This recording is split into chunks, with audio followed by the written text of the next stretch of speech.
Ideals like peace, freedom, and justice, they get packed up, but we can all go home. Well, I'm not going home. I'm gonna get on my boat, and I'm going upriver, and I'm going to kick that son of a bitch bison's ass so hard that the next bison wannabe is gonna feel it. Now, who wants to go home? And who wants to go with me?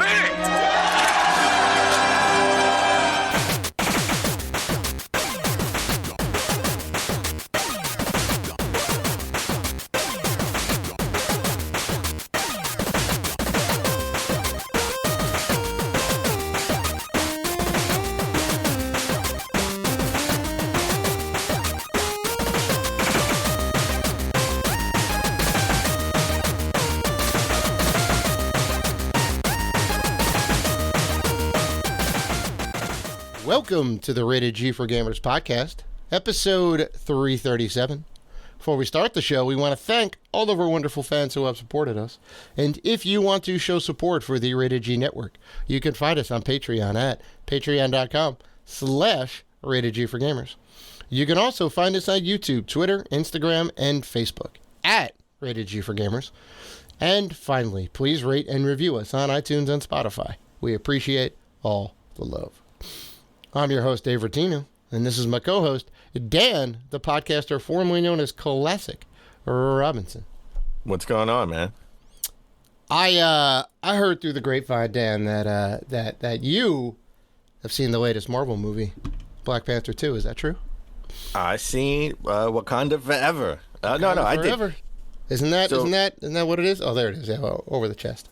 Yeah. The X, it's it's the DMX X just over the chest. That's right. There we go. Black Panther gonna give it to you. Now, was it good? Right? How was it? Because I haven't seen it yet. That should be the show name. Black Panther's gonna give it to you. No. We should have DMX with the Black Panther hat on. Oh my God. Black Panther's gonna give it to you. No, all right. So look, I thought it was great. Mm-hmm. I still think the first one was better. It's always, hard to top the first one. And especially just hard to top the first one when, T'Challa is not going to be in it. Oh, no. Rip Chadwick Boseman. He was a legend. So I will say, when I saw the first movie, I don't like I'm not going to pre-order movie tickets. Right? I'm just going to go and find it. And it was sold out everywhere. And I had to go. I went to the cheap movie theater, the movie theater, the $5 movie theater where they have old movies, right?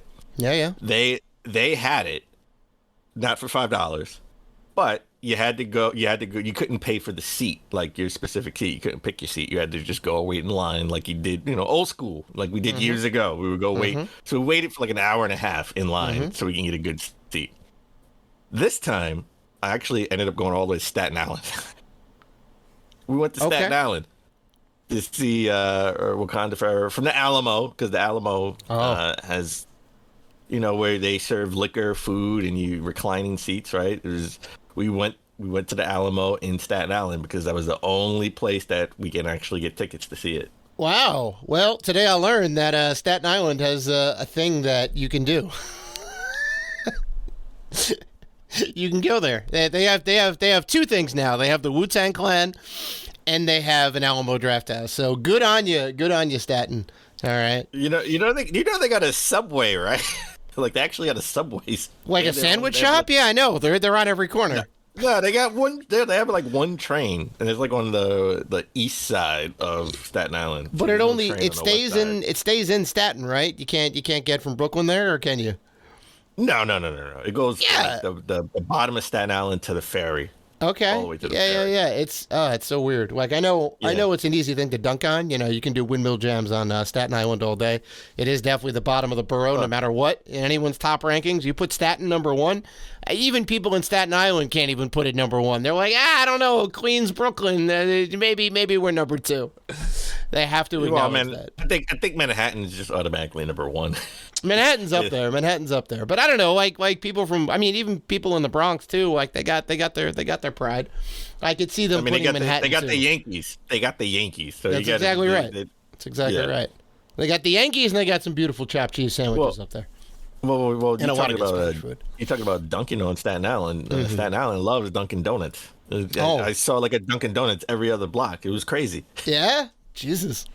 Yeah, it's the only place willing to build down there, right? Dunkin's like, all right, we're gonna make that happen. I had to Google Starbucks just to make sure they had Starbucks in Staten Island. They had 5 Starbucks in Staten Island and like 50 Dunkin' Donuts. Yeah. Oh my God. Yeah, I would say they love Dunkin' Donuts in Staten Island. Starbucks over Dunkin' in terms of coffee, right?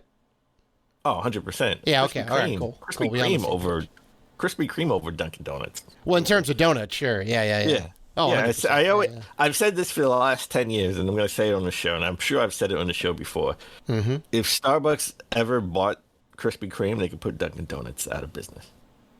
Oh, yeah, because they have that level of staying power. Sure. Yeah.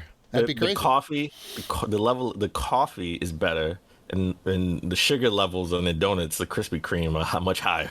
Yeah, for sure. They are delicious. I mean, they're like glazed donut. Oh, you get a fresh glazed donut? Oh. There used to be a Krispy Kreme. You get fresh hot donuts right off the conveyor belt over in the village. Oh. It was beautiful. Well, as a side note, I got to get them in the store.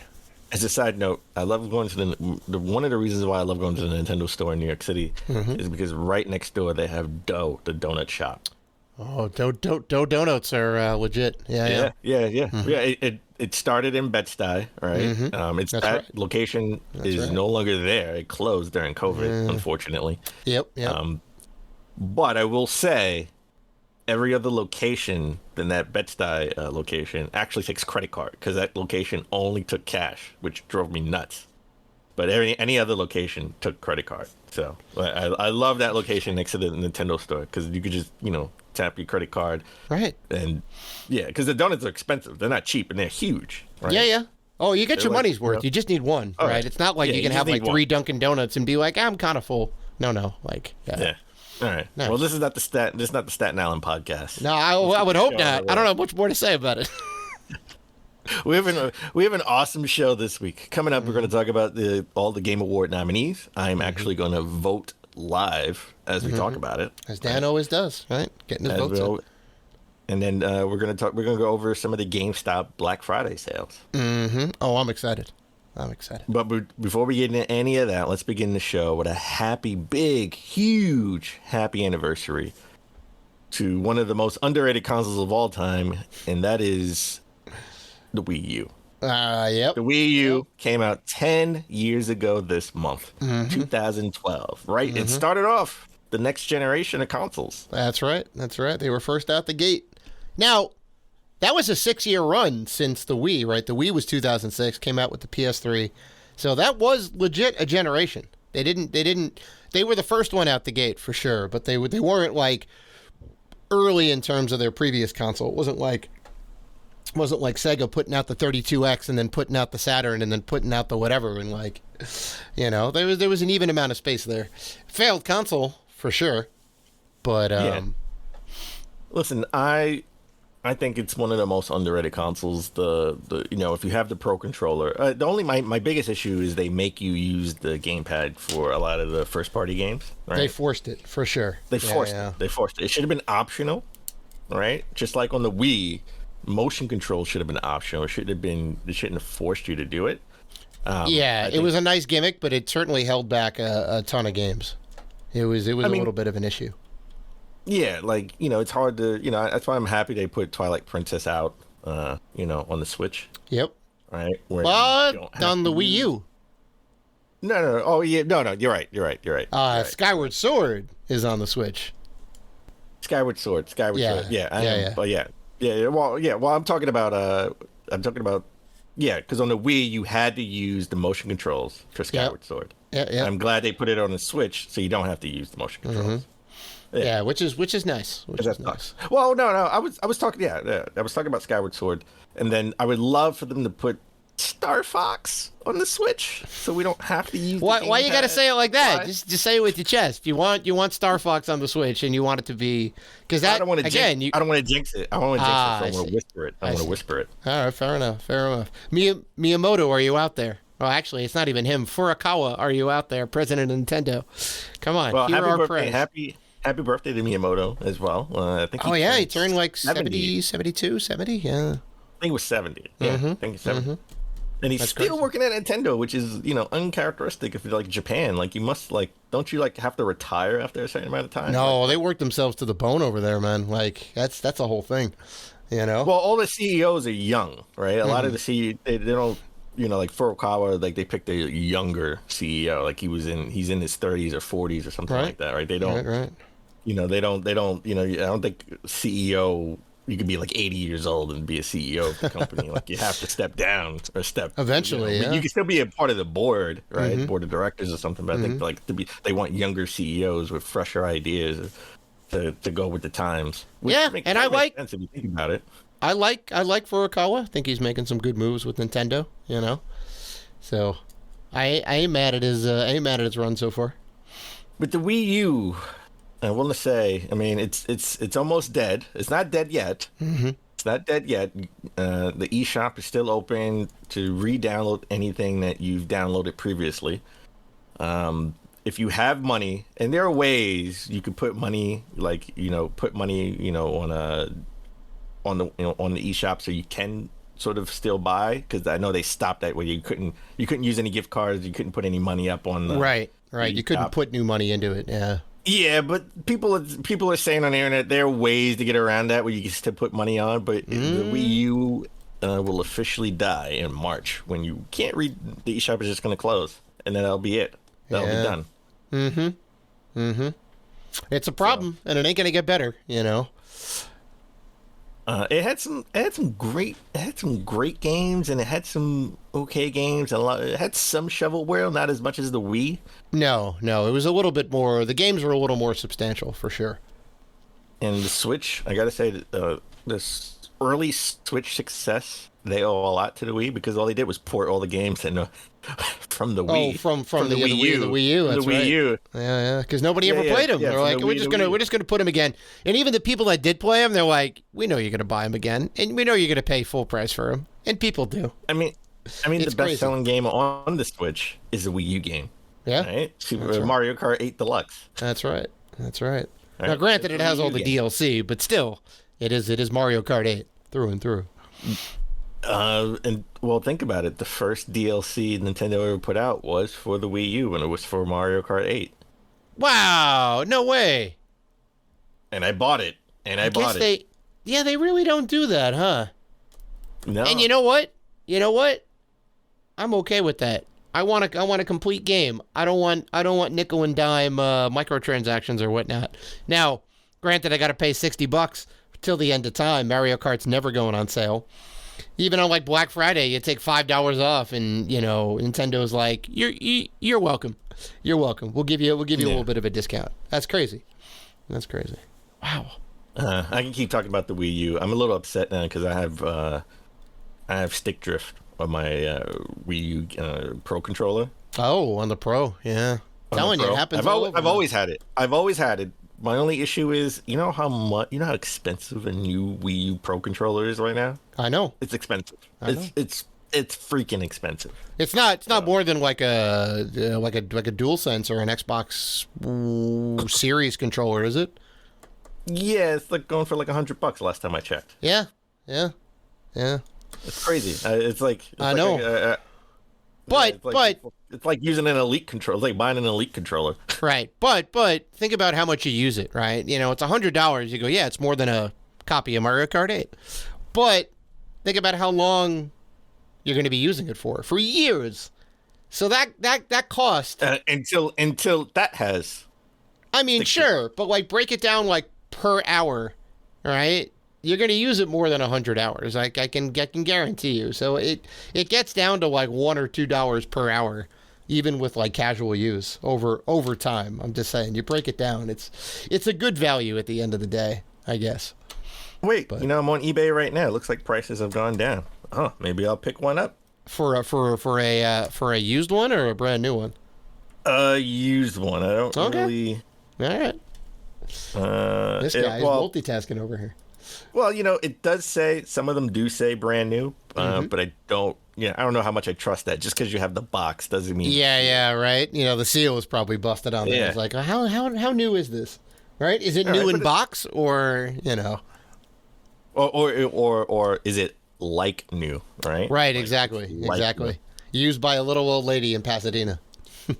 All right. Next up, another happy anniversary. It's all anniversaries right now. Happy 2-year anniversary to the PS5 and Xbox Series X. 2 years. Came out during the pandemic, during the zombie apocalypse. Yep. Still can't get one. No, actually, that's not true. I've been to stores, and in the stores, you can see PS5 boxes. So they have PS5s in stores in bundles. Bundles. Oh, always bundles. Yeah. In bundles. Bundles. And reports are saying that Scalper Barts are not interested in PlayStation 5 as much anymore now, especially that everyone's putting out bundles. That seems to be like the trick. Yeah. Yeah. And right now, if you go to PlayStation Direct, you can get a God of War bundle, which is only $50 more. Right. And it comes with the game, so you save a couple bucks. Yeah. If you don't mind the non-physical, I think that's a great value because it's what, $70, I think, for that game normally. So $20 less, you don't get the physical. Some people don't care, and I think you're right. The bundle is just stuff that you're forced to buy, but you get what the value is of it, right? So if it's an extra controller, a game, a gift card, or whatever, if you bought those all separately, it would still be that. So scalpers don't have a lot of overhead when it's $7.75 for a bundle, and scalpers need to make their money back on it. So if you're doing it on eBay or whatever, they take a price cut. If you're selling it over Craigslist, you can do that, but is the money you're going to make, is the profit worth it? If you can get a bundle for the same price as it, why just buy the bundle? Yeah. So, well, Phil Spencer has said it will be pretty hard this holiday season to get an Xbox Series X. They can't, get enough of them out the door. And to be honest, I think that is one of the major issues with having, a Series S, which is going to be discounted $50 this holiday season. We'll talk about that's a great deal. GameStop. We're going to talk about GameStop Black Friday and some other Black Friday sales coming up later in the show. But that's a great deal. However, we didn't talk about this on the show. A lot of developers are saying the Xbox Series S is holding back this generation. Oh, right? Yeah, there's been a lot of talk about that. Doesn't have a lot of memory overhead, and you got to build for the lowest common denominator, right?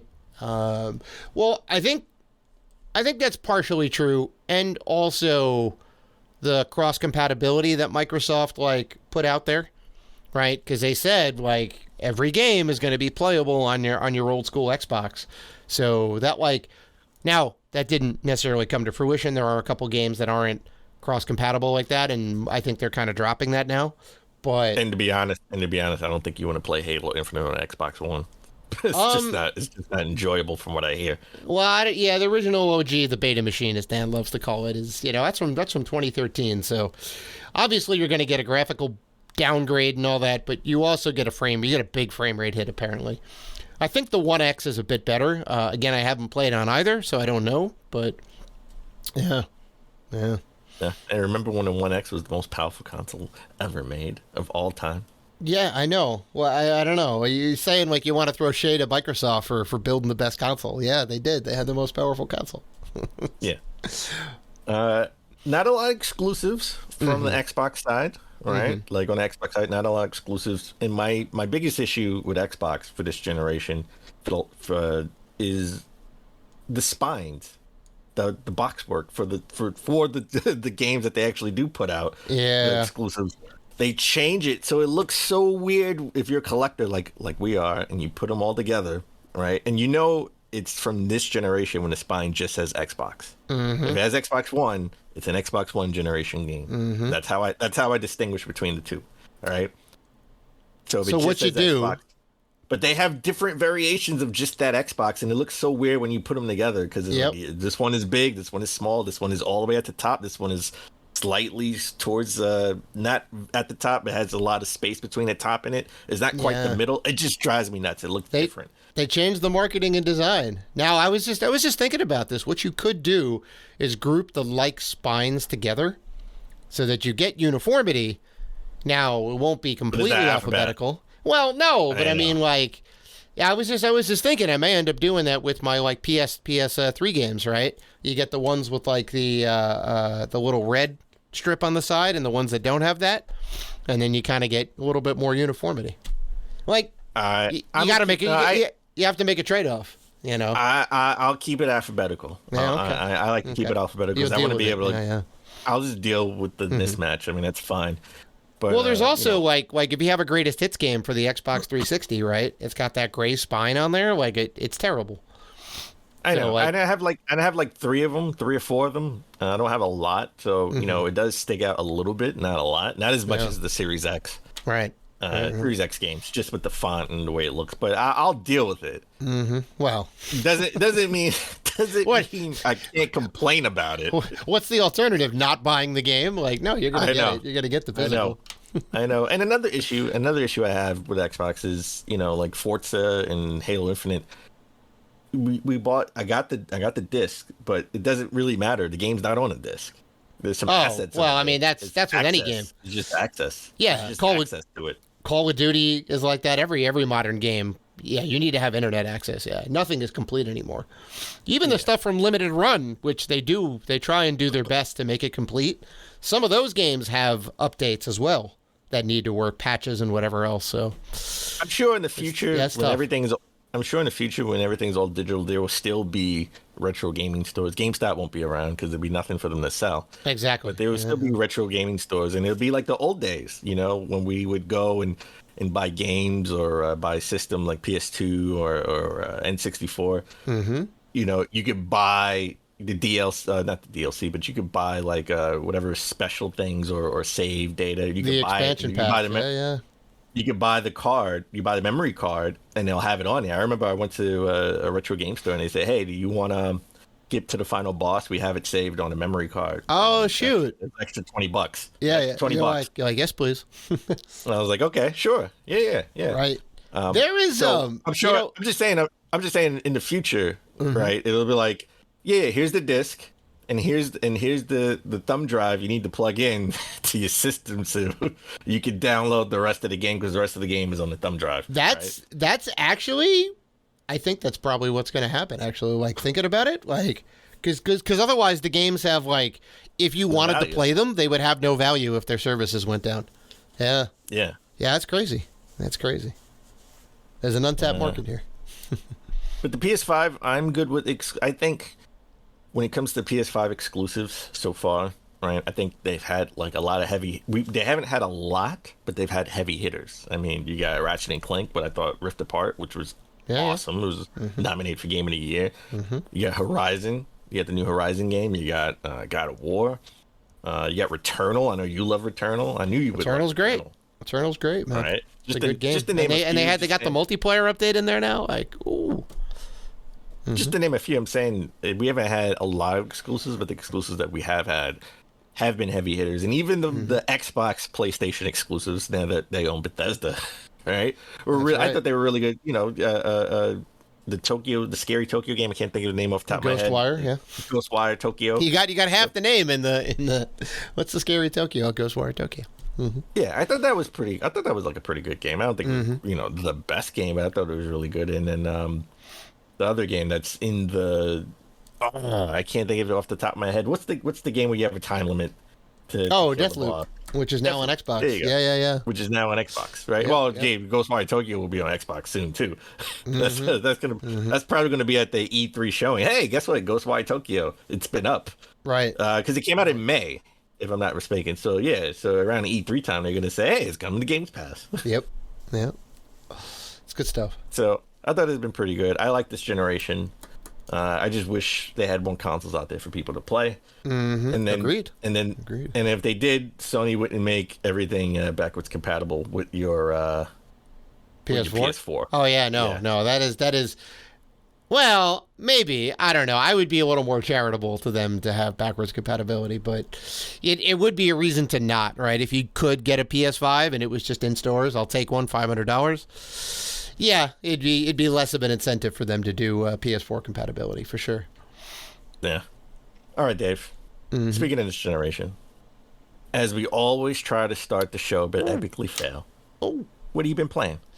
Well, last week, as you know, I was playing multiple games. Played a little bit of God of War, a little bit of Tactics Ogre, a little bit of Cyberpunk.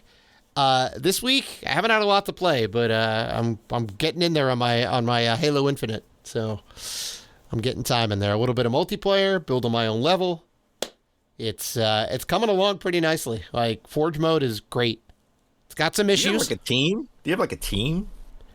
Like a Halo Infinite team? Like, do you have a team? We have a crew that plays on Thursday night with the multiplayer. Okay. As far as the Forge mode stuff is, you can do it cooperatively with somebody else. I've been building it out all on my own. I just like doing it. It's fun. I don't know.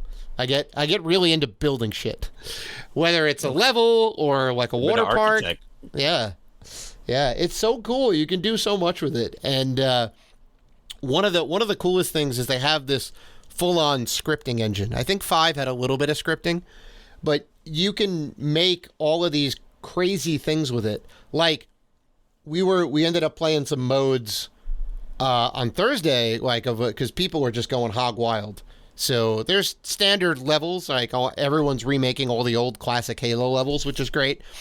But then there's we played like a paintball mode where you couldn't jump. It was a one-hit kill. Everyone had the battle rifles and you had to sneak around.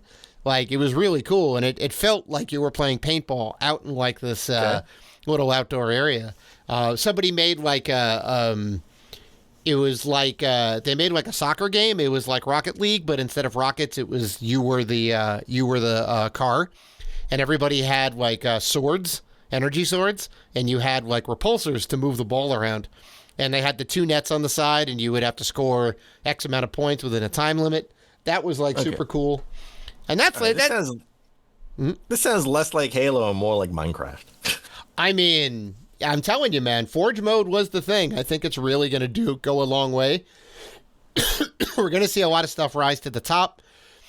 I know 343 Studios has actually put some user-created content into public playlists. So, and obviously they get, consent from the user and the whatever else, and, they kind of put all that stuff together. I think we're going to see some really cool stuff come out of that. That'll get integrated into the multiplayer stuff proper. So, yeah, man, it's crazy. It's crazy. It's good stuff. So, okay, all right. Well, I would say I've been playing. Well, I beat God of War Ragnarok. Oh, I did it. Shoot! I did it. That game came out last week. You're like, yeah, I'm done. It took me about 23 hours to do. Okay. About 20, but it hit me. I didn't do a lot of side. I did maybe 1 or 2 side quests. So the game probably take you 22 hours. There is I would say people are saying it's a secret ending. It's not a secret ending. It's sort of like an extended ending. So after you beat the game, and I'm trying to speak in code because I don't want to say anything. You got to do a thing to see the thing. The head that you carry, the head that carry Kratos. Yeah. He tells you, hey, there's something happening in this on this realm. Yep. If you go there, that's like another extended ending to the story. That's what they did in the first one when you went back home, right? And that was the whole thing. Like they didn't. I guess they kind of hinted at it. It was like, maybe we should go home or whatever. And you go home and you see a little bit extra. So awesome. Yeah. So awesome. that's I loved it. I loved it. I did loved it. The ending did leave. The ending isn't how I expected. I mean, throughout the game, they said something's going to happen. And I'm like expecting this. And then at the end, something else happens, which is, still incredible. They did leave open for another God of War game. I think what they did was, because they said this is it. Like him being Norse mythology, that's it. It's, it's only going to be 2 games. I think it will be a smaller scale game that you play as maybe somebody else, maybe not. I don't know. but there's going to be a smaller scale. It looks like there's going to be a smaller scale game, like Uncharted Lost Legacy, maybe, right? Mm-hmm. In God of War, I 100% think that's going to happen. Yeah.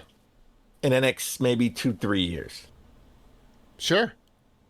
I mean, he's got a lot more gods to kill. He's got a lot of gods to kill. Yeah, I mean, there's like untapped. He almost went to Egypt. Apparently, it was either Egypt or this, and they chose. Oh yeah, this. yeah. I get why both go down and go to Egypt. Yeah, I get why both would be like high in the mix. I mean, hell, you could do the Eastern mythology, right? You've got China and Japan have a lot of crazy stuff, giant serpent dragons and all that stuff, and weird like dog demons. Like, yeah, they got a lot of cool stuff over there. And also I beat Bayonetta 3. Oh shoot! Okay, yeah, I beat that too. Okay. I beat God of War. I mean, I was like right there. I was like 2 or 3 chapters away from beating Bayonetta, and when God of War came out, and I just went to play God of War, and then I went back to Bayonetta and beat that. I still think Bayonetta 2 is better. I wasn't so thrilled with the story of Bayonetta 3. I thought the story was great. Don't get me wrong, but comparatively to Part 2, I think Part 2 is just better. I think they went a little bit all over the place on Part 3. Where I'm like, okay, I see what you're trying to do, but you could have did it a little bit better. Again, I'm trying to speak in code because I know you didn't beat the game. The Bayonetta train wasn't doing it for you. The train was fine. Okay. It sounds. Don't say that. The Bayonetta train. Bayonetta train. Yeah. Well, it is, isn't it? Like, I mean, I don't think that's any super secret. I think that was in some of the trailer stuff. Well, I'm just saying that you're saying train. I think it's something else. Come on. Listen, we're rated G, Dan. We're rated G. X is gonna give it to you, but get your mind out of the gutter. Oh. They did say at the end, Bayonetta will be back for the next generation. Oh, sure. Don't know what that means. I don't know what that means, but Bayonetta will be vastly different in the next game. I will say that. Okay. Well, that's real interesting. I wonder what's going to happen. Yeah, I don't know. Well, if you beat the game, if you beat the game, you'll see. Well, you know what? We go over our Black Friday deals. I'll see if it's on sale. I'm gonna pick that game up because you're speaking pretty highly of it. So I got to get in there. So now that I beat those 2 games, now I can go back and play Sonic Frontiers. Currently, I am playing New Tales from the Borderlands. I'm already beat 2 or 3 chapters in, and I don't know how many chapters are in Tales of the Borderlands. If it's like any other Telltale game, it's probably like 5 or 6. So I'm, maybe a quarter or halfway through. The story is getting a lot better. It's just, I'm not gonna lie, it's just like Telltale games where. Well, in Telltale games, usually chapter 4 or the one before the last chapter, right, or episode, is usually like kind of bad. And in this instance, I think the first one was a little slow to get into things, and I wasn't really into the story as much in the first chapter. But the second and third chapter, I'm like, okay, now I'm into it. Now you got me. Now I kind of want to see where this goes. So. Okay. Been playing that. Hopefully by next episode I've beaten that, or next 2 episodes I've beaten it. Yeah, those are pretty easy games to get through, I think, right? They're kind of Yeah. Good deal. All right. Why don't we take a break? When we come back, we'll get into the top gaming news of last week.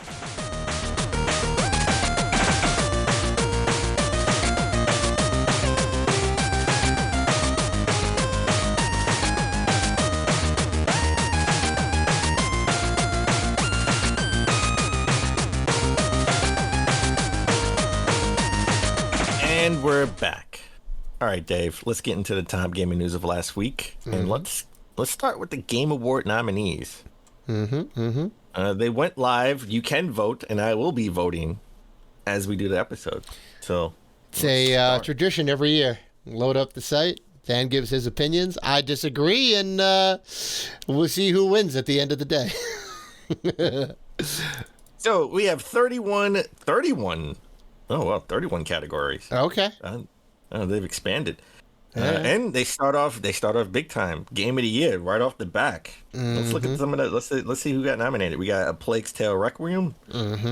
I have that queued up because I got it's on Games Pass. I had it queued up on my Series S. I have not played that yet. Neither have I. So that's it's a bit of a question mark there. Yeah. So I can't in good conscience vote for that. Mm-hmm. But I heard it was a good game. We got Elden Ring. You know how I feel about Souls games. Of course. You know Yeah, but I mean, you know why it's nominated though, right? Like, I mean, yes. No. yeah. Listen, I played it. I put in a good 2 hours maybe of getting my ass kicked. Not a game. Not a game for Dan. No, not a game. But I will say this: it is a very, very beautiful game. It looks amazing. The world looks amazing. I wish it was. I wish the gameplay was different. That's it. We got God of War Ragnarok. Of course. Yeah, I just beat. Amazing. We got Horizon Forbidden West, the game I nominated for half game of the year. That was my half. That was my game of the half year, technically. We got Xenoblade Chronicles 3, which came out in December of last year, right? So it's a good thing that they're recognizing this. Mm-hmm. Even though it came out in 2021 or 2022, but we digress. And then Sleeper, something that no one expected to be nominated, Stray. Oh, I mean, they always have their dark horse, their indie darling, their whatever.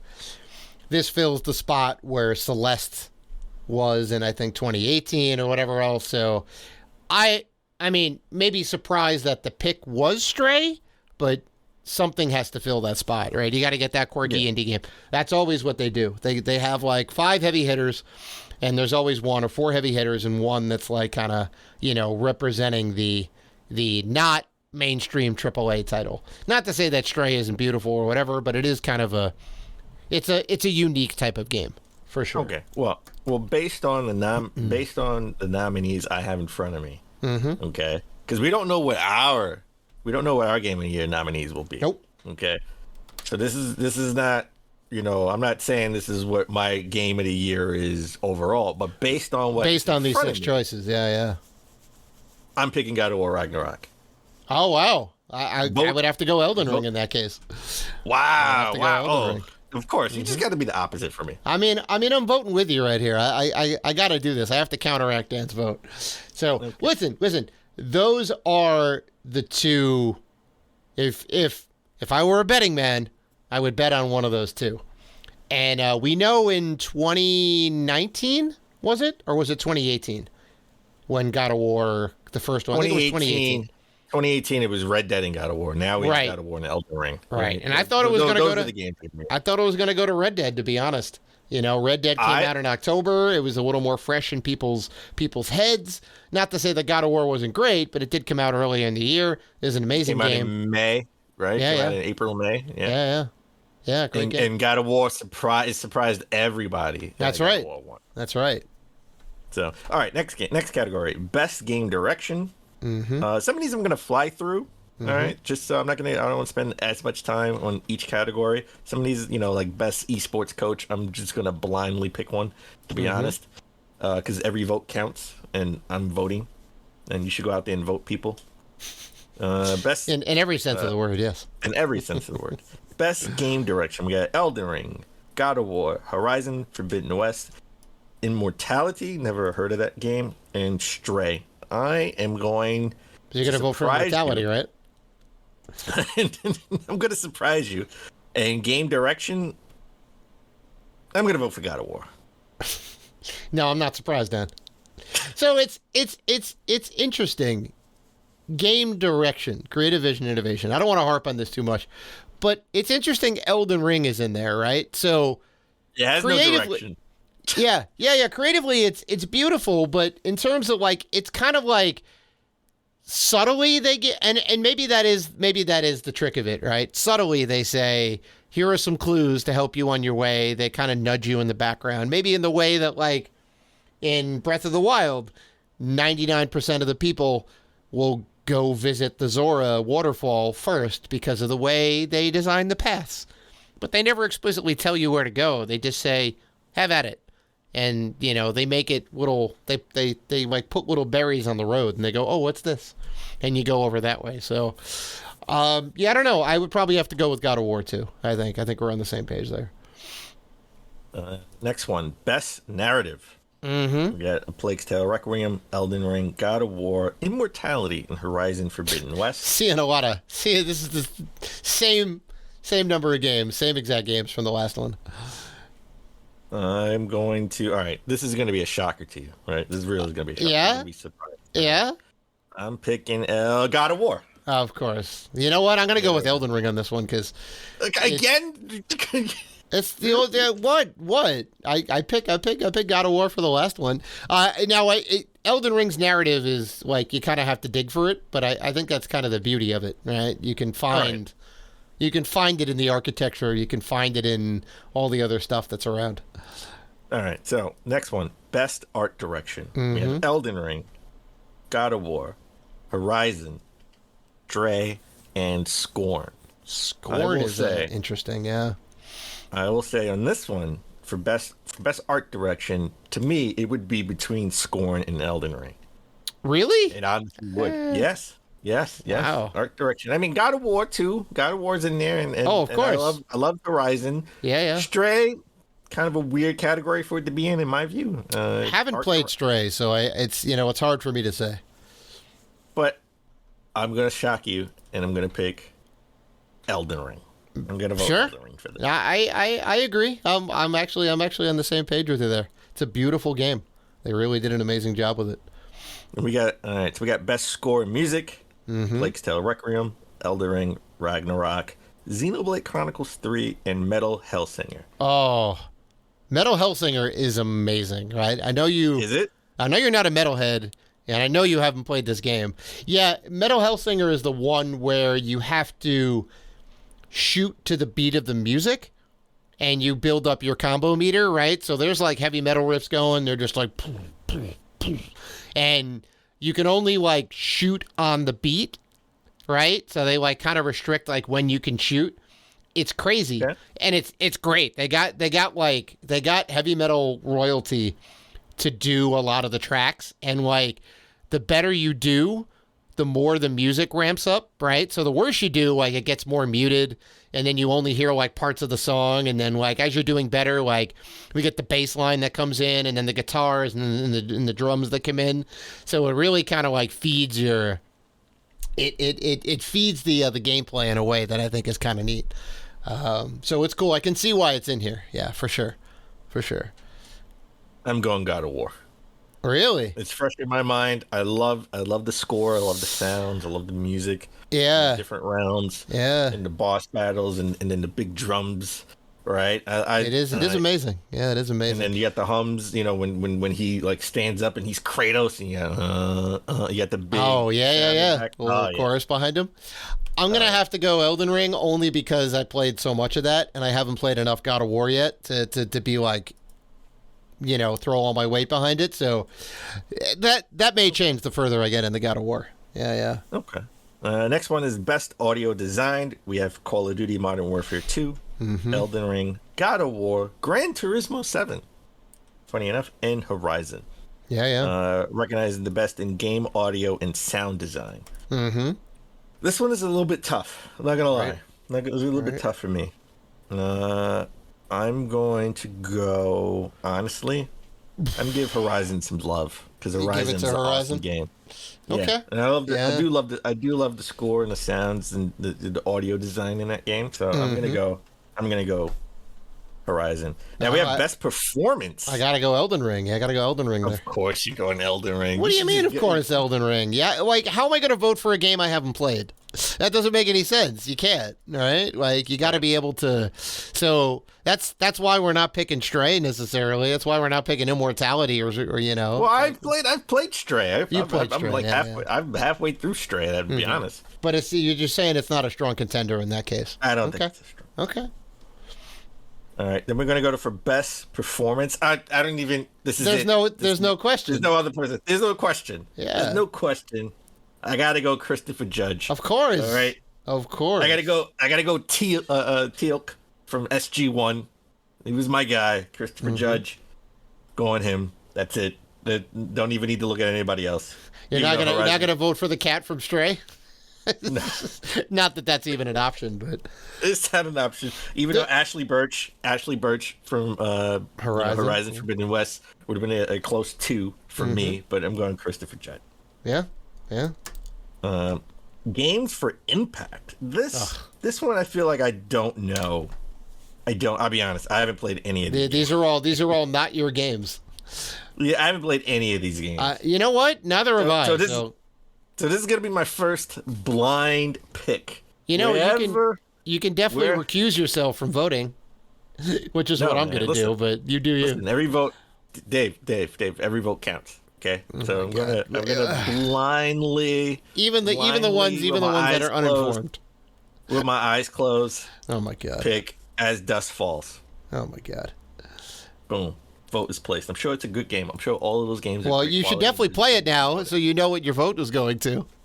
Yes. It's probably on Games Pass, Dan. You can play it for free. Well, it is. Yeah, it actually is on Games Pass. Let's go for best ongoing game. Genshin Impact, maybe?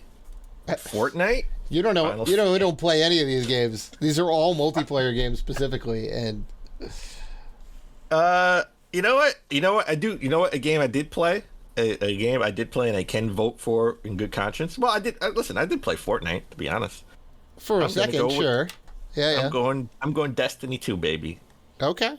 Now, I like this game because it exemplifies a company listening to their audience, right? Listening to the fans, building out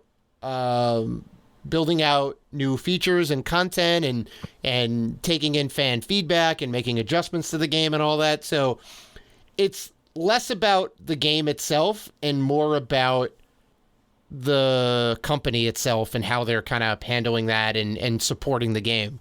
I think, to me, right? You know, makes sense. Obviously the games have staying power for what they are, but makes sense. I would go Final Fantasy 14, to be honest. And that's a game that's been around for a while. That had a full-on reboot because initially it was trash, and they committed like a year and a half, 2 years later, they revamped the whole entire thing, and now it's like crazy amazing, and everyone still loves it. So they're getting in on that. Yeah. Next we have best indie game. We got Neon White, which I haven't played. Cult of Lamb I haven't played, but I do want to play. Because I've seen the previews. It looks awesome. Yeah. Sifu, which I have played. Stray, which I have played. And Tunic. And this one, I'm not going to lie, this one's going to be a hard choice for me. A lot of these games are, you know, they have some following, you know. People like these games. Tunic is like Zelda, the old school Zelda games, top down, meets Dark Souls, because it's really hard. It's not easy at all. And I thought it was really good. I love the puzzles. Stray, thought was an interesting game. It nominated for Game of the Year. It probably will win this, to be honest. But I'm gonna go Sifu. Oh, I'm gonna go Sifu. Oh, I would go. Oh, good.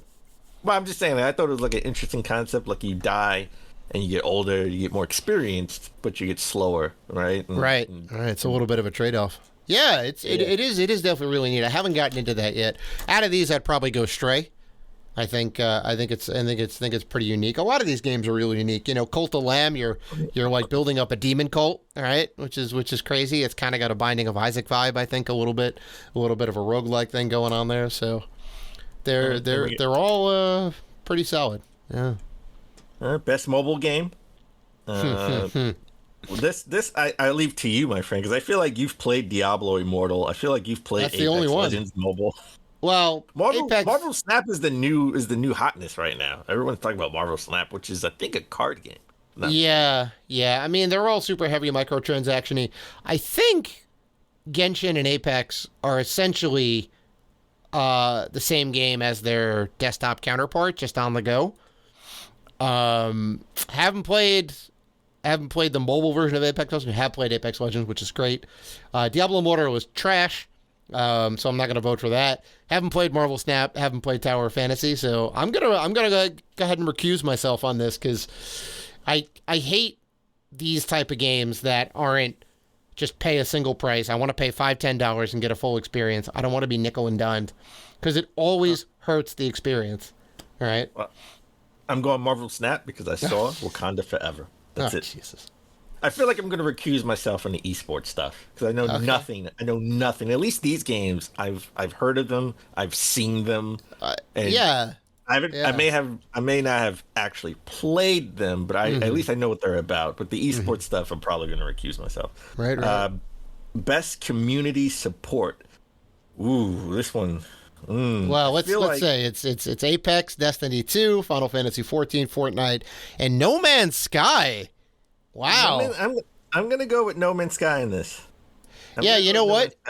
Okay, it's interesting because what I said about the other category is essentially what this best community support is. So it's like best ongoing game. Like they kind of overlap in a way. I guess best ongoing game in terms of like just general content updates. Yeah. Where like this is more like community outreach and support. I'm still going to go Final Fantasy 14 on that, but it is. Of course you are. It's a tough category. I mean, I love my Final Fantasy, but I know the community is great. I know Square Enix does a lot to support Final Fantasy 14, and they really listen. So I think that kind of I gotta throw my weight. I got my weight over there. All right, next one: innovation in accessibility.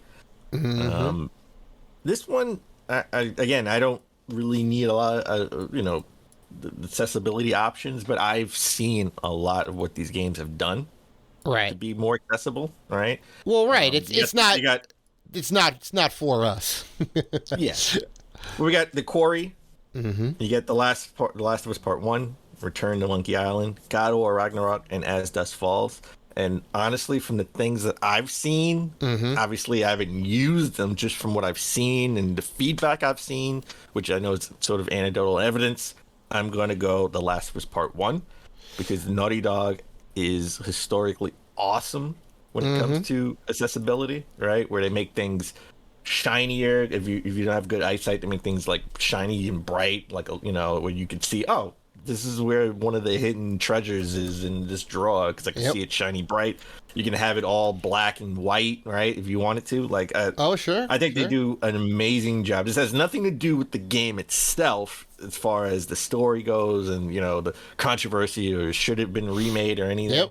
It's just in what they've done for accessibility for people who need a little bit of help and things. So I think The Last of Us Part 1 did a great job. I agree, and that was like. I mean, you remember the story of the person from Part 2 who was blind and was able to beat the game with the audio accessibility options, right? With all the positional audio and everything else, and like the kind of context clues auditorily, which is awesome. So 100% with you. Last of Us Part 1. I mean, Naughty Dog is top dog in that case. So 100%. With God of War, like I was like going through the God of War options.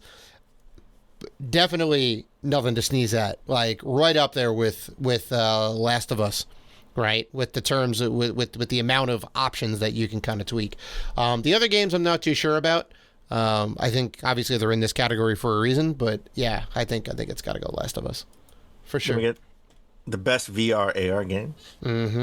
Well, Dan wouldn't know. He never plays his headset, so Dan's gonna have to recuse himself. All right, I'll recuse myself. No, I'm picking Moss 2. Moss Book 2. I thought Moss was great. That's something you could play. It is on PSVR for the PlayStation 4. All right, I'm gonna recuse myself from this. All right. I don't know. I haven't played any of these in VR, so I don't know. I think Among Us VR is probably gonna win, but. Right. So best action game. I got Neon White, Sifu, Teenage Mutant Ninja Turtles: Shredder's Revenge. Glad to see it got nominated for something. Yeah, I know. Call of Duty: Modern Warfare 2 and Bayonetta 3. Oh, this is easily no contest, Dan. Yeah, Bayonetta 3. Wow. TMNT. No. Bayonetta 3 all the way. Ugh. There's so much love put into TMNT. So there is. Next category: best action adventure game. We got The Plague's Tale: Requiem, God of War Ragnarok, Horizon Forbidden West, Stray, and Tunic. Is Elden Ring not fit this category? I guess they don't. Not a best but it's not an action adventure game. I guess the puzzle solving is a back seat, even though there are some like, there's definitely some real time puzzles. You got to traverse the environment and figure out how to get somewhere. Like, I don't know. I think it's between God of War Ragnarok and Horizon Forbidden West. Oh, sure. On this one, and as much as I want to give Horizon some love because I thought that was an amazing game, You're gonna give it to God of War. I got to give it to God of War. Mm-hmm. I do, in my heart, hope Horizon wins this just because I want God of War to win Game of the Year. Right. I want Horizon to get something. Mm-hmm. But I'm gonna go with God of War. Mm-hmm. We're halfway through this. Let's get through this. We got halfway through this. Best role-playing game. Here we go. Now we have Elden Ring, Live Alive, Pokemon Legends, Arceus. Yeah, or Live Alive. I think it is Live Alive. I think you're right. Yeah. Triangle strategy, right? Just like Octopath Traveler, Triangle Strategy. Yeah. And then we got Xenoblade Chronicles 3. Uh-huh. Yeah, you know what you have to do, Dan. I know. I'm going to have to pick a Pokemon game for the first time in my life. Pokemon Legends Arceus. Oh, my God. No, it's going to Elden Ring. That's 100%. It's going to Elden Ring. It's going to go to Elden Ring. So my vote would be wasted if I voted for anything else. Jesus.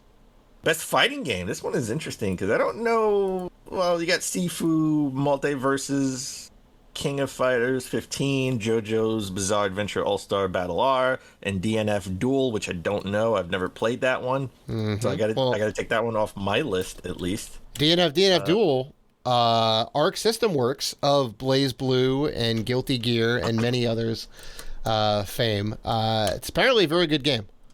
Very good game. It's I believe it's I think it's based off a Chinese fighting game. I think it's a Chinese or Korean brawler, and you can play as all these different archetypes. So you don't play as a specific character.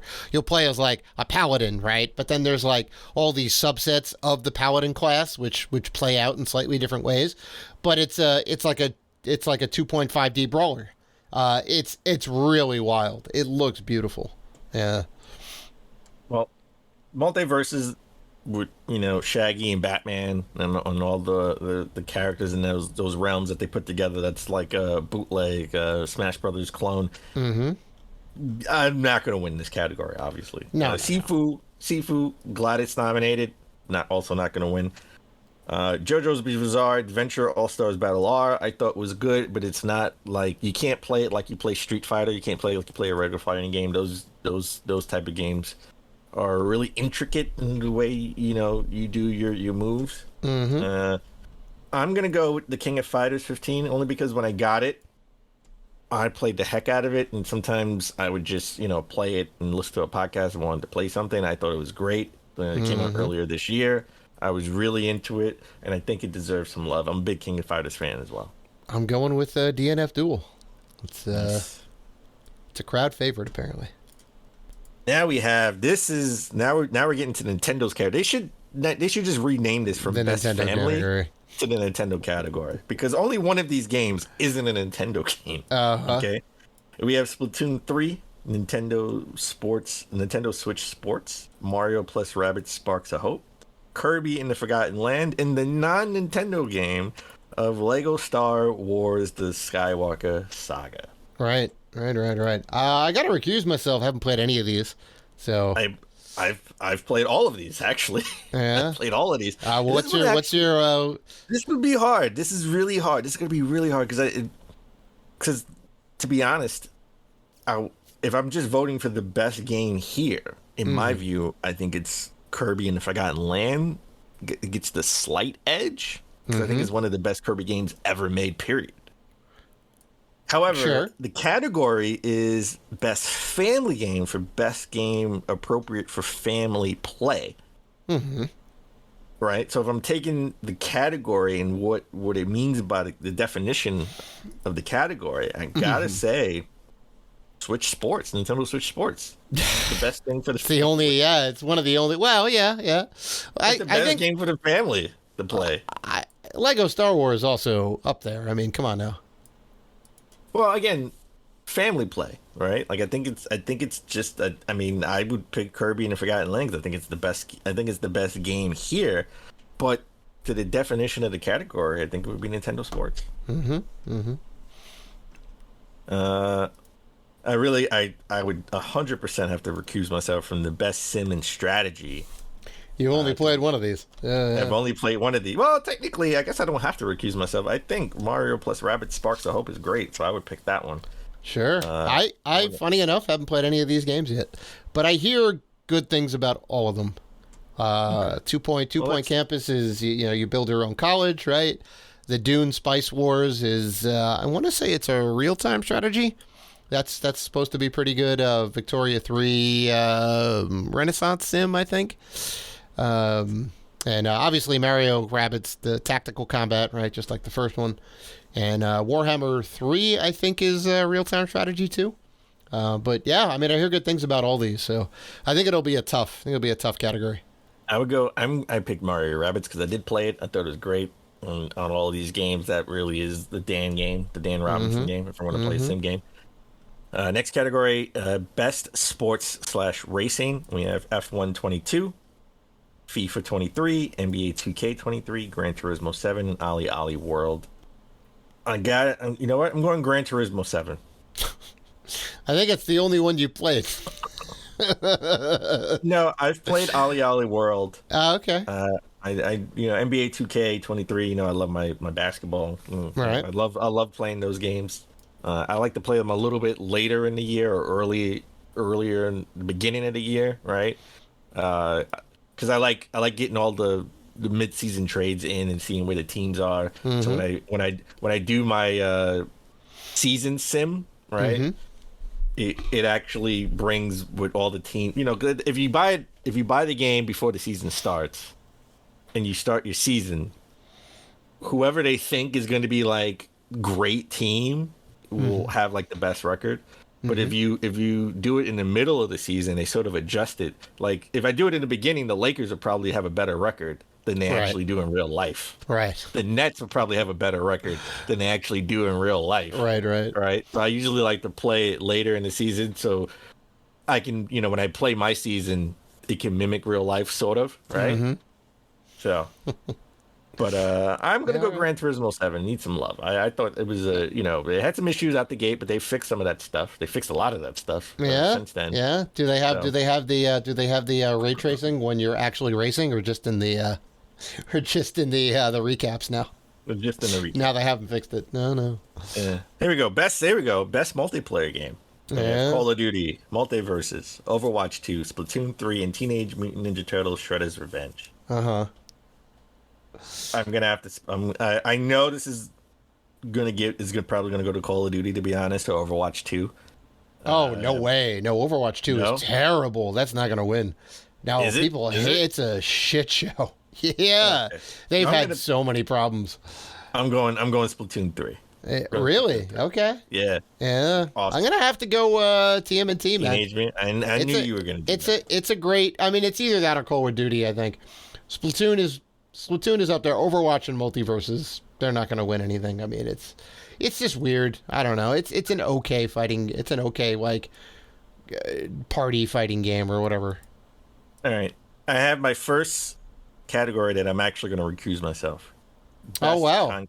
Content creator of the year. I know none of these people. Oh, I actually know. I know most of these people. Carl Jacobs is on Team Mr. Beast. All right. Ludwig's a streamer. He does his own thing. Nebel, he does his own thing. We follow him on Twitter. He's a good follow. He's pretty good. Nobru's an esports guy. QT Cinderella, yeah. And they all a lot of these guys kind of hang out and some of these people do streams together and whatnot. So some of them are, kind of in the same communities. But yeah, I'm gonna have to recuse myself too, as much as I know about these people. I don't know any of these people, to be honest. Yeah. All right, then we have best debut indie game. For the best debut game created by a new independent studio. I'm just going to try to fly through, and we have like 7 more to go. I'm going to pick Tunic because it came out on Games Pass, and it was, it was Xbox exclusive. Well, look, we're talking about the debut, right? So it was Xbox exclusive when it first came out. It is now on everything, PlayStation and Nintendo, but Yeah, yeah. it was the talk of the town when it first came out, right? Right. Because it was on Games Pass and it was exclusive. So Yeah, yeah. you needed something to play on your new Xbox system. I like. We need to mention Vampire Survivors because this game is like $3. It's the best $3 I've ever spent. It's an amazing Castlevania inspired roguelike shoot 'em up, I guess. Like, you know, you got to like run around and you like auto shoot, you pick up different power ups and you build out your character so that different weapons will synergize with different abilities. It's an amazing game. This guy's every time I go back to play the game, there's at least 2 or 3 new updates to it, and it's not even out of beta yet. I don't think. Like, and he keeps putting updates. Game is amazing. It's really good. Well worth your $3 over on Steam. I hope that game wins. I hope Tunic wins. I voted for it. Okay. All right. Next, best adaptation of a game into a film or cartoon or movie or TV show. Right. Arcane League of Legends. I haven't seen that one, and apparently that's on Netflix. Right. Cyberpunk Edge Runners is on Netflix. I've seen a little bit of that. That's awesome. The Cuphead show, that's also on Netflix. Then we have Sonic the Hedgehog 2 and Uncharted. Both of those are movies. I've only seen Cuphead, so I don't, I think I have to recuse myself again. Cyberpunk Runners, I've seen a couple episodes. That's Edge really Runners? cool. Yeah, I haven't seen the League of Legends, so that I can't. I have to leave that out. Cuphead show I thought was great. Well, good. I haven't seen Sonic the Hedgehog 2, but I've seen the first one and I've seen all the trailers, and I already got it spoiled for me online accidentally. What happens in 2. But Sonic 2 looks great. I definitely do want to see it. And Uncharted I thought was better than what people give it. So I would honestly have to give it to Uncharted or Cuphead. I'm going to go Uncharted just because I know it's not going to win, but I'm going to show it some love. Well, who do you think is going to win this category? I think it'll be Sonic or Cuphead. I think it'll be Cuphead? Cyberpunk. I think Cyberpunk Edge Runners is going to win it because everybody was all about it. Like, it was all the rage. I think Cyberpunk has been getting good ratings. Arcane too. People were high on that Arcane. Yeah, definitely don't sleep on that show.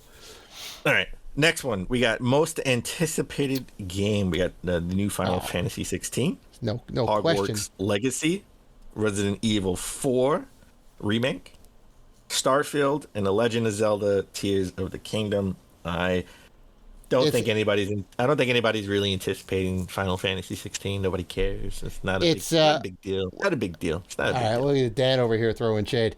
It's between Starfield and Zelda. Come on, right? I would say it's between Resident Evil 4 remake and Zelda, to be honest. I think not Starfield? Oh, get out of here. I don't know. I'm going to go Zelda. Get out of here. Zelda. My vote is Zelda. But Starfield, I mean, people were somewhat down on it when they had that reveal sort of semi-trailer at E3, remember? It wasn't the best. No, it wasn't the best. But again, the game got delayed so they could retool. And it's, we still got another couple months before that comes out. So I still think people were high on it. Harry Potter's also big too. Let's not, Dark Horse, Harry Potter's pretty big. I don't think how it works. It's I think sort of when it comes out, it sort of has to prove itself. I know that the just it's being Harry Potter is giving it some hype, but I think that game has to prove itself because I think people want to see more from that game and see what it really has to offer. So, unless you're a diehard Harry Potter fan, I don't think you really. I think there's a lot of diehard. I mean, they have it down in Universal Studios, right next to where the Mario land is going to be, is a Hogwarts land. So yeah. So, best esports game, really gonna have to. I don't know. I'm not a Dota player, not a League of Legends player, well, not a Counter-Strike player. Or you're not an esports player. Period. It doesn't matter what the game is. You're not. I know. I know. I would vote for Rocket League, but I'm gonna recuse myself from this. I'm not, yeah. I'm actually going Rocket League. Yeah. Rocket League's good. Best esports athlete, definitely recuse we don't know myself. I don't know any of these. I think we can skip this category. I don't know. Chovy, Faker, we could probably Simple, and Yay. Never we heard could of any of probably these guys. skip we could probably skip the rest of these actually. Best esports team. Don't know. Yeah, I mean, It looks like they all won something. So they Yeah, all yeah. hold up trophies and stuff. I've no idea. Well, you know what? If they had like a New York team, if it was like NY team, I would pick them just because New York baby. But I don't know any of these. yeah. Then we have best esports coach. Nope. Definitely don't know anybody of these. Even though they have this guy with the big trophy and a huge smile, I would vote for him. But I don't know Yeah, anything. right. He could be a terrible coach for all I know. I don't know. And last but not least, best esports event. I'm gonna say Evo, just because Sony owns it. I was just gonna say because Sony owns it. Of course you would. Of course you say would. Evo. And that's I would it. go That's Evo for the too. Game Awards. Evo's good, even though they had controversy, but Sony ended up buying them out. So they're kind of fixing up the brand a little bit. Evo's great. It's the big fighting game tournament in Vegas. It's really huge. Everyone seems to love it. So that's it for the Game Award nominees. I voted live. It took a little bit longer than expected, so I'm trying to get through the rest of the news stories pretty quickly. Don't want to spend too much time because we definitely have to go. Next, Dead Island 2 has been officially delayed a few months. It was supposed to come out in February. It's now coming out in April. I'm still amazed this game is coming out. It's coming, baby. Totally forgot about it. 'Cause that first one was trash. And Dead Island Riptide, also not great. It's coming out. Well, they did say the sequel is coming out at the E3 press conference at the PS and Sony. It was the PS4 reveal, either 2013 or 2014, and then we heard nothing about it. Exactly. For like 6 years. So it's Yeah, definitely that's still crazy. coming out.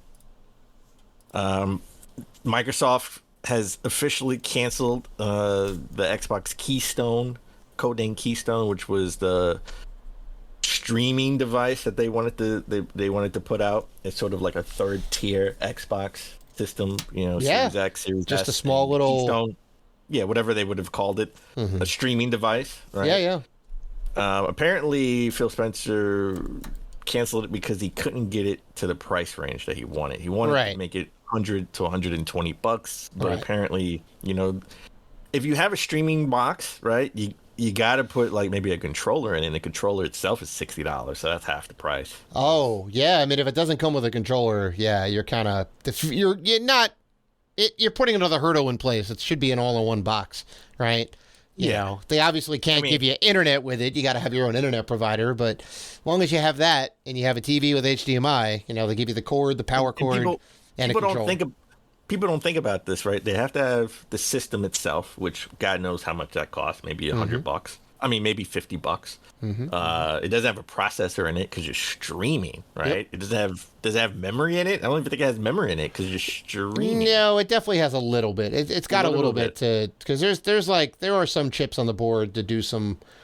I mean, you have to get the signal, got to convert it to HDMI or whatever, and then send it out. So there's some sort of processing going on and whatnot. And yeah, there's a little bit of technology in there. Now, And then you got to pay for the box, and you got to pay for the plastic, and you got to pay for the the inserts, all of that stuff people don't think about, but that's not free. Like they have to pay to for all that stuff, and that could cost maybe between $5-6, who knows, maybe even a little bit less, but that goes into it. That's included into the cost, and then you gotta have a wire, you gotta have a power cord, right? That's another cost. Yep. So right now, it probably, to be honest, it probably is up to $150, and that's not the price point he wants. Well, you get, I mean, we had that, the pandemic has been a thing for a while. Because for an extra $100, you can get a Series S.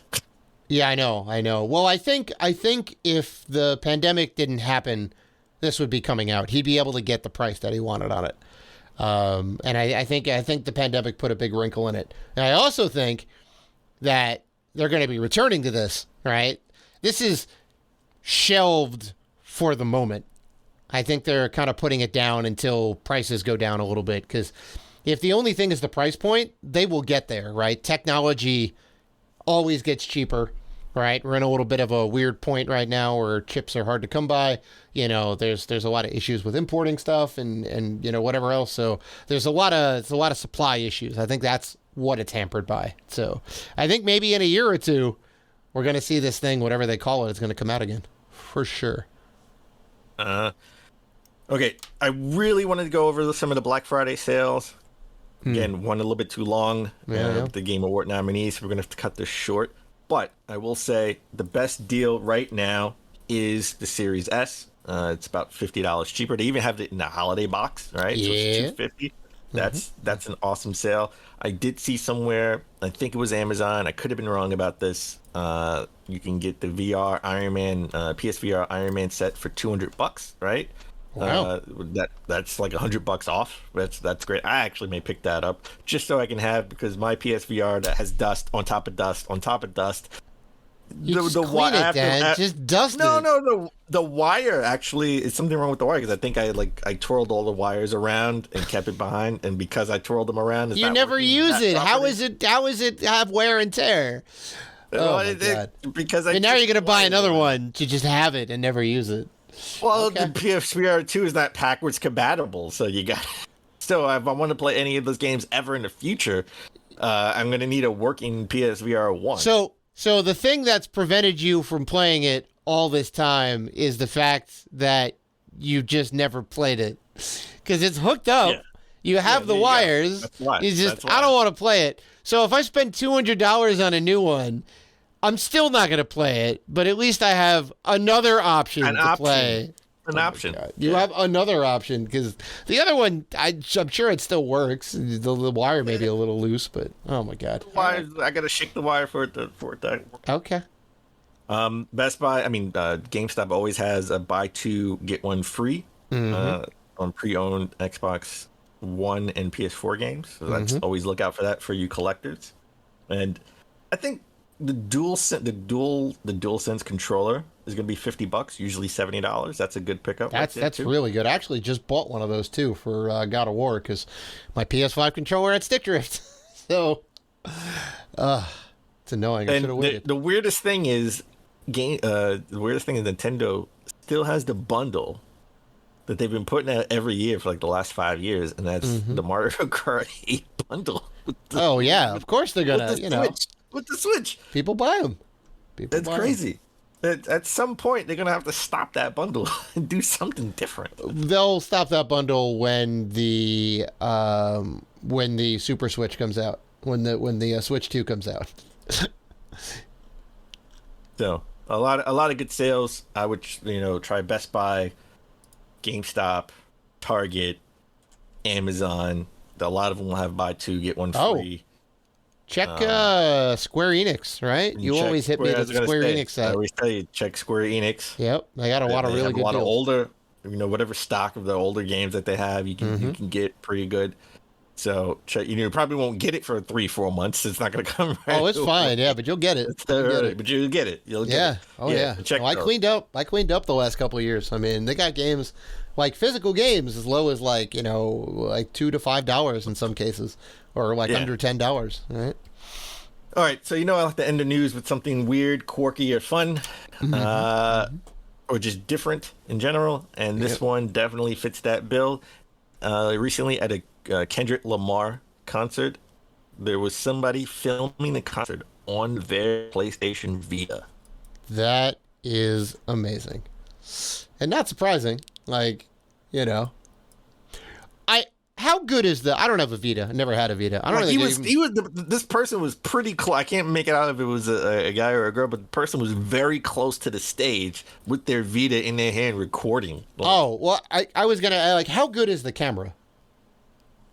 The camera is as good as it was at, for 2000 and when did the Vita come out? In 2013? 2013, yeah. And it came out before the PS4. So, because I think you could use it on your PS3. So I think it was 2012 or 2011, one of those. Right. So not great. Okay, probably less than what the latest iPhone or Google Pixel phone ever had at the time. Yeah. So 100%. It's just kind of quirky. Yeah, I mean, remember that we talked about someone doing it with their 3DS, I think too, right? They were taking video and whatever else. There was another concert they were taking. Yeah, I think that was an Anamanaguchi concert. If I you're right. It was. Which makes a lot more sense given their roots, which. They hacked a Game Boy, and that was some of their initial soundscape. Like, they used a hacked Game Boy in their songs, right? They've kind of expanded out there or whatever, but They have it. They have a little cable that's plugged in whenever they do the live shows, and they have audio tracks which like play some of their with like some of their older hits. So that makes sense. But I mean, all right, do you if that's what you want to do? You want to hold up your PS Vita? All right. So there's at least 2 people on Vita Island, and you and this person. There you go. All right. That's it. That's it for the news. Dave, you got any good Thanksgiving Day plans? On the day, yes. I want to reiterate again, I think I said on the last episode that I went to the Giants game last week. I am going to the Giants game tomorrow, too. They're going to beat the Lions. It's going to be great. They were also playing the Cowboys on Thanksgiving. So be sure that we will be watching that game. It's going to be great. Is that a home game or away game? That is an away game. Yep, they are playing in Cowboy Stadium all the way out in Texas. So it's all right. It's all right. Giants have a better record than the Cowboys, I think. I think Cowboys are 6-3, maybe. Yeah, Giants are 7-2. They will be 8-2 come tomorrow. So they're going to put the fear of God in Dak Prescott. It's going to be great. So it's good. And obviously, you got to have turkey with all the trimmings. So it's going to be good. Spend some time with the family. Okay. Yeah. Nobody's doing anything this year, right? I think this is going to be an off year. I think we're going to order dinner from a restaurant or go to a restaurant. Okay. Yeah, I've done that before. You got to have the off year so you could be like, oh, you know what? We didn't do anything last year. Let's do something big this year, right? Let's go ahead and big it up, right? Yeah. So this year, probably keeping it low key, not doing anything. This is gonna be another day. I'm just ready for Black Friday. That's it. Oh, all right.